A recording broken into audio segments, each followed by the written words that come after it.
And so Wilbur came home to his beloved manure pile in the barn cellar. He was a strong homecoming. Around his neck he wore a medal of honor. In his mouth he held a sack of spider's eggs. There is no place like home, Wilbur thought, as he placed Charlotte's 514 unborn children carefully in a safe corner. The barn smelled good. His friends, the sheep and the geese, were glad to see him back. The geese gave him a noisy welcome. Congratulations, they cried. Nice work. Mr. Zuckerman took the medal from Wilbur's neck and hung it on the nail over the pigpen where visitors could examine it. Wilbur himself could look at it whenever he wanted to. In the days that followed, he was very happy. He grew to a great size. He no longer worried about being killed, for he knew that Mr. Zuckerman would keep him as long as he lived. Wilbur often thought of Charlotte. A few strands of her old web still hung in the doorway. Every day Wilbur could stand and look at the torn, empty web, and a lump would come to his throat. No one had ever had such a friend, so affectionate, so loyal, and so skillful. The autumn days grew shorter. Lurvy bought the squashes and pumpkins in from the garden and piled them on the barn floor where they wouldn't get nipped on frosty nights. The maples and birches turned bright colors, and the wind shook them, and they dropped their leaves one by one to the ground. Under the wind apple trees in the pasture, the red little apples lay thick on the ground, and the sheep gnawed them, and the geese gnawed them, and foxes came in the night and sniffed them. One evening, just before Christmas, snow began falling. It covered house and barn and fields and woods. Wilbur had never seen snow before. When morning came, he went out and plowed the drifts in his yard for fun of it. Fern and Avery arrived, dragging a sled. They crossed down the lane and out onto the frozen pond in the pasture. Coasting is the most fun there is, said Avery. The most fun there is, retorted Fern, is when the Ferris wheel stops and Henry and I are in the top car and Henry makes the car swing and we can see everything for miles and miles and miles. Goodness, are you still thinking about that old Ferris wheel? Said Avery in disgust. The fair was weeks and weeks ago. I think about it all in the time, said Fern, picking snow from her ear. After Christmas, the thermometer dropped to 10 below zero. Cold settled on the world. The pasture was bleak and frozen. The cows stayed in the barn all the time now, except on sunny mornings when they went out and stood in the barnyard in the lee of the straw pile. The sheep stayed near the barn, too, to protection. When they were thirsty, they ate snow. The geese hung around the barnyard the way boys hang around a drugstore. And Mr. Zuckerman fed them corn and turnips to keep them cheerful. Many, many, many thanks, they always said, when they saw food coming. Templeton moved indoors when winter came.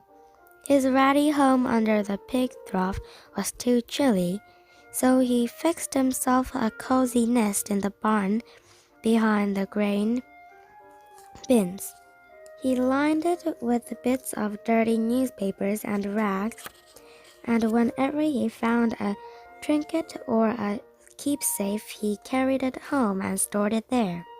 He continued to visit Wilbur 3 times a day, exactly at mealtime, and Wilbur kept the promise he made. Wilbur let the rat eat first. Then, when Templeton couldn't hold another mouthful, Wilbur would eat. As a result of overeating, Templeton grew bigger and fatter than any rat you ever saw. He was gigantic. He was as big as the young woodchuck. The old sheep spoke to him about a size one day. "You would live longer," said the old sheep, "if you ate less." "Who wants to live forever?" sneered the rat. "I am naturally a heavy eater, and I get unstalled satisfaction from the pleasure of the feast." He patted the stomach, grinned at the sheep, and crept upstairs to lie down. All winter, Wilbur watched over Charlotte's egg as though he were guarding his own children. He had scooped out a special place in the manure pile for the sack, next to the board fence. On very cold nights he lay so that his breath would warm it. For Wilbur, nothing in life was so important as this small round object. Nothing else mattered. Patiently he awaited the end of winter and the coming of the little spiders. Life is always a rich and steady time when you are waiting for something to happen or to hatch. The winter ended at last. "I heard the frogs today," said the old sheep one evening. "Listen, you can hear them now." Wilbur stood still and cocked his ears. From the pond, in shrill chorus, came the voices of hundreds of little frogs. "Springtime," said the old sheep thoughtfully. "And another spring." As she walked away, Wilbur saw a new lamb following her. It was only few hours old. The snows melted and ran away. The streams and ditches bubbled and chattered with the rushing water. A sparrow with a streaky priest arrived and sang. The lights strengthened. The morning came sooner. Almost every morning there was another new lamb in the sheepfold. The goose was sitting on 9 eggs. The sky seemed wider and a warm wind blew. The last remaining strands of Charlotte's old web floated away and vanished. One fine Sunday morning, after breakfast, Wilbur stood watching his precious sack. He wasn't thinking of anything much. As he stood there, he noticed something move. He stepped closer and stared. A tiny spider crawled from the sack. It was no bigger than a grain of sand, no bigger than a head of a pin. Its body was gray with a black stripe underneath. Its legs were gray and tan. It looked just like Charlotte. Wilbur trembled all over when he saw it. The little spider waved at him. Then Wilbur looked more closely. 2 more little spiders crawled out and waved. They climbed round and round on the sack, exploring their new world. Then 3 more spiders, then 8, then 10. Charlotte's children were here at last. Wilbur's heart pounded. He began to squeal. Then he raced in circles, kicking manure into the air. Then he turned a backflip. Then he planted his front feet and he came to a stop in front of Charlotte's children. "Hello there," he said. The first spider said hello, but its voice was too small. Wilbur couldn't hear it. "I'm an old friend of your mother," said Wilbur. "I'm glad to see you. Are you all right? Is everything all right?" The little spiders waved their forelegs at him. Wilbur could see by the way they acted that they were glad to see him. "Is there anything I can get you? Is there anything you need?" The young spiders just waved. For several days and several nights they crawled here and there, up and down, around and about, waving at Wilbur, trailing the tiny drag lines behind them and exploring their home. There were thousands and thousands of them. Wilbur couldn't count them, but he knew that he had a great many new friends. They grew quite rapidly. Soon each was as big as a BB short. They made their tiny webs near the sack. Then came a quiet morning when Mr. Zuckerman opened the door on the north side. A warm draft of rising air blew softly through the barn cellar. The air smelled of the damped earth, of the spruce woods, of the sweet springtime. The baby spiders felt the warm updraft. One spider climbed to the top of the fence. Then it did something that came as a great surprise to Wilbur. The spider stood on its head, pointed its spinnerets in the air, and let loose a cloud of fine silk. The silk performed a balloon. As Wilbur watched, the spider let go of the fence and rose into the air. "Goodbye," it said, as it sailed through the doorway. "Wait a minute," screamed Wilbur. "Where do you think you're going?" But the spider was already out of sight. Then another baby spider crawled to the top of the fence, stood on its head, made a balloon, and sailed away. Then another spider, then another. The air was soon filled with tiny balloons, each balloon carrying a spider. Wilbur was frantic. Charlotte's babies were disappearing in a great rate. "Come back, children," he said. "Goodbye," they called. "Goodbye, goodbye." At last one little spider took time enough to stop and talk to Wilbur before making its balloon. "We're leaving here on the warm updraft. This is our moment for setting forth. We are astronauts and we are going out into the world to make webs for ourselves." "But where?" asked Wilbur. "Wherever the wind takes us. High, low, near, far, east, west, south, north. We take to the breeze, we go as we please." "Where all of you are all of you going?" asked Wilbur. "You can't all go. I will be left alone with no friends. Your mother wouldn't want that to happen, I'm sure."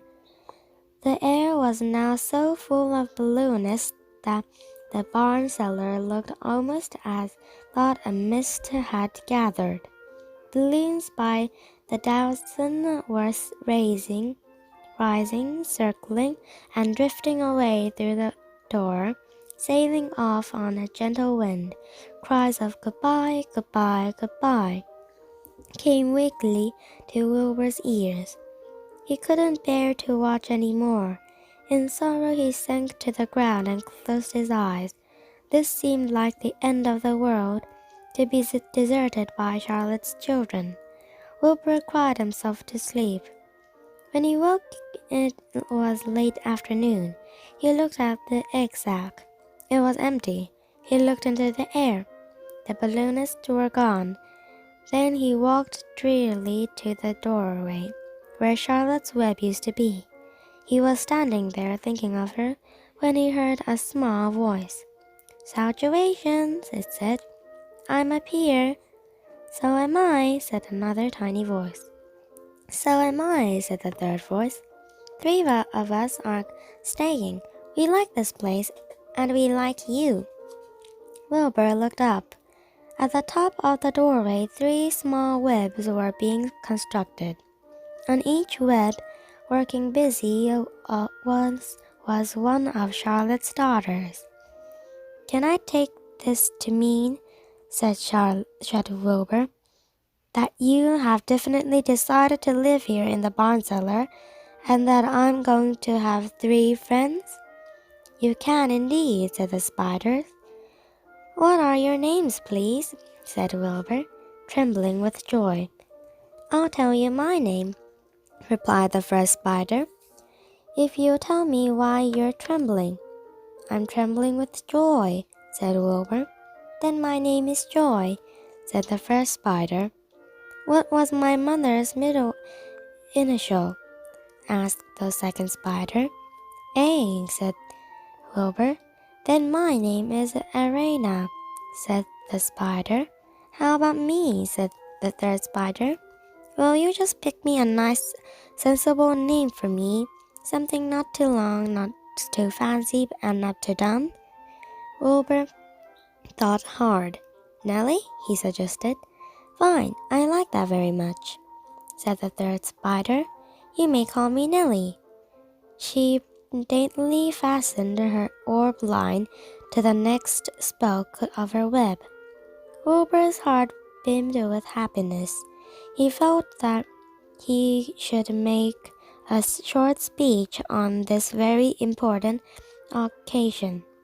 Joy, Arena, Nellie, he began. Welcome to the barn cellar. You have chosen a hallowed doorway from which to string your webs. I think it is only fair to tell you that I was devoted to your mother. I owe my very life to her. She was brilliant, beautiful, and loyal to the end. I shall always treasure her memory. To you, her daughters, I pledge my friendship forever and ever. I pledge mine, said Joy. And I do too, said Arena. And so do I, said Nellie, who had just managed to catch a small gnat. It was a happy day for Wilbur, and many more happy, tranquil days followed. As time went on, and the months and years went, he was never without friends. Fern did not come regularly to the barn anymore. She was growing up, and was careful to avoid childish things, like sitting on the milk stool near a pig pen. But Charlotte's children and grandchildren and great-grandchildren, year after year, lived in the doorway. Each spring there were new little spiders hatching out to take the place of the old.